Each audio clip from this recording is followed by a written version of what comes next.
가까워지는 안철수, 홍준표 이렇게 키워드를 뽑아봤습니다. 김준일 대표님, 얼마 전에는 준표형 부럽습니다 이러더니 막 귓속말도 하고 왜 그러는 거예요?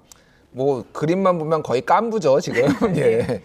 그러니까 공통의 이해관계가 있다라고 봐야 되겠죠. 한마디로 얘기하면은 지금 윤석열 후보하고의 어떤 뭐 적대시까지는 아니더라도 예. 약간의 등거리 어떤 관계를 유지함에 있어서 상대적으로 이제 이해관계가 맞았다라고 봐야 될 것 같고, 이런 시그널은 사실은 굉장히 오래됐어요. 꽤 됐죠. 한 두어 달 된 것 같아요. 예전에는 양당 그 청년의 꿈에 청년들이 양당 후보가 다 비정상이다 그러니까 예. 안철수는 정상 이렇게 댓글도 쓴 적이 있거든요. 홍준표 의원이. 윤석열 후보하고의 어떤 등거리가 이제 두 사람의 공통점이죠. 그러니까 쉽게 얘기를 하면은 윤석열 후보가 좀 잘 안 풀렸을 때 본인들의 정치적 입지가 넓어진다. 그게 단일화가 됐든 뭐 여러 가지 그 이제 향후 이제 뭐 어떤 운신의 폭이 넓어지는 거 하나가 있고, 또 하나는 이제 2030의 지지라는 공통 분모가 있어요. 예. 최근에 이제 안철수 후보가 지지율 분석을 해보면은 상대적으로 스윙부터 성향의 2030들이 다른 연령대보다 많이 올라갔거든요. 예. 근데 거기를 지금 특히 2030 남성을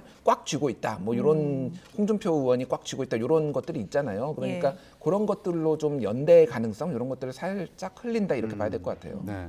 안철수 후보 속내도 궁금한데 기자들도 이런 질문을 했습니다. 안철수 후보 뭐라고 답변했는지 직접 들어보겠습니다. 홍준표 위원님께 한 수 배우고 싶다라고 말씀을 하셨는데요. 또 홍준표 위원님과 만나실 계획은 있으실까요? 원론적인 말씀 드리죠. 정치인들이라면 필요하다면 누구나 만날 수 있는 것 아니겠습니까? 그럼 정치적으로 공조할 가능성도 있다고 보시는지 그 가능성 열어두시나요? 지금 뭐 당이 다른 그런 상황 아니겠습니까? 지금 저는 국민의당 선거 운동에 충실히 임하고 있습니다. 네, 원론적인 답변 드리겠습니다. 이러면서 얘기했는데 해석이 요즘 많아 보입니다. 지금 굉장히 모호하게 갈 수밖에 없는 상황이에요. 예. 전체적으로 보면은 이제 단일화에 대해서 언론에서도 관심이 많고 정치권 관심도 많은데, 이거에 대해서 선을 그으면서도 일정 부분은 다른 목소리, 국민이 원하면 뭐 이런 것들이 이제 뭐 이태규 선대본부장이나 계속 얘기가 나오고 있잖아요.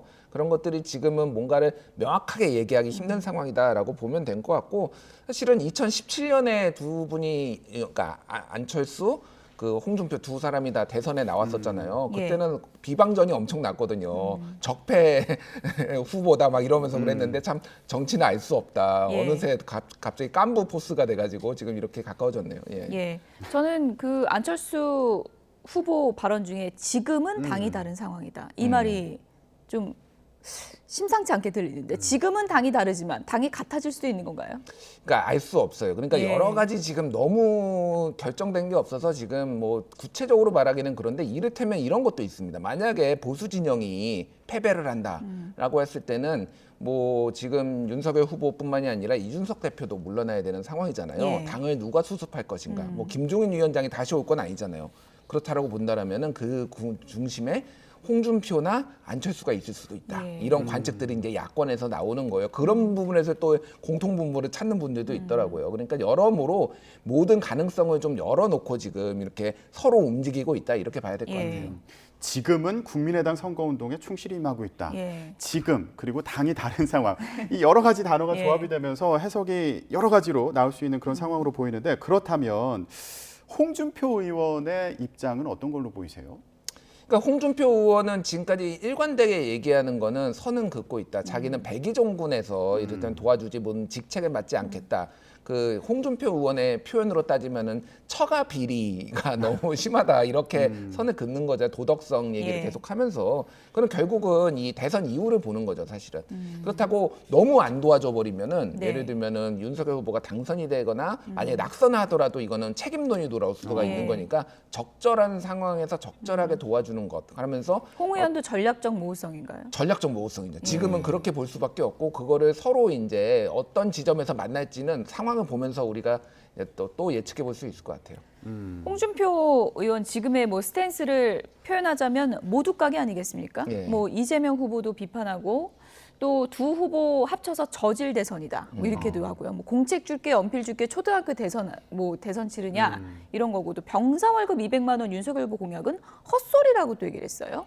그러니까 저것도 어떻게 보면은 본인의 어떤 정책적인 준비 이런 것들을 좀 드러내는 것들, 차별화를 하는 거예요. 예를 들면 병사월급 200만 원 같은 경우에 본인이 모병제 홍 의원이 주장을 했잖아요. 예. 저 돈이면은 모병제라는 거예요. 한마디로 얘기하면은 그게 이제 더 정의롭다라는 본인의 주장들을 그러니까 계속 어떻게 보면은 지지는 하지만은 당 차원에서 당의 네. 당원으로서 하지만은 더 내가 나은 사람이고 준비된 사람이다라는 거를 끊임없이 이제 도덕성이라든지 정책이라든지 이런 것들을 조금 견제구를 날리면서 좀 움직이고 있다 이렇게 봐야 되겠죠. 굴러온 돌한테 패배했다 뭐 이런 표현까지 쓰는데 대선 끝날 때까지 이런 스탠스를 유지할까요?